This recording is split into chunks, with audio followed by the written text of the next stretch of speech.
Hello and welcome to this presentation. My name is Deborah Gonzalez and I'm here as the Occupational Health Policy and Regulations Advisor. I just want to point out some of the office and safety hazards and how we can go about changing or preventing some of them. So hazards in the office place. We can see that there's clutter, rubbish, sometimes files, books, and wires that are out in common areas where there may be heavy traffic and people walk by. Also, there may be flickering lights, fluorescent lights that are not working, not optimal light. There may be office equipment that is dangerous, that may be out. People do not have proper training that are using the office equipment. They may be using office equipment improperly, and also posture and positioning at the desk and the workplace.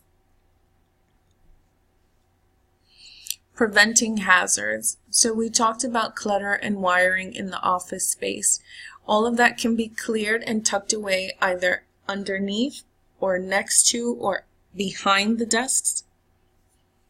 In the entryways and heavy traffic areas, you want to make sure that the waste baskets are out of the way, that files are placed in filing cabinets, that we don't have files and books all over the place that can harm people.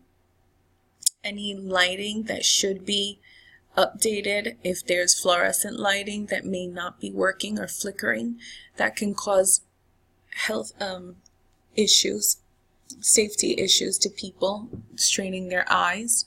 Office equipment maintenance, you want to make sure that all of the office equipment is working properly, that there are no injuries or preventing injuries to people. Make sure that they are trained under policy of the office, that they have the proper training on how to use any office equipment such as shears, cutters, the computers, ladders, any safety tools.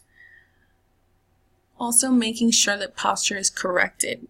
Now, as the office manager, you have to make sure that the chairs are within the standard under your policy of the company, to make sure that all employees are safe, making sure that their chairs are the right height for them and their desks so that they can be able to look at their computers where their eyes are at the top of the computer and not looking down or straining their necks, as this may cause severe strain on their necks and backs and other musculoskeletal injuries. As well as keyboards, you want to make sure that they're thin, and if they're not thin ergonomic keyboards, you can make sure that they have padding for their wrists so that they don't develop carpal tunnel. You can also make sure that all of the equipment is positioned properly on their desks so that they are not straining themselves, reaching over, which can also cause musculoskeletal injuries.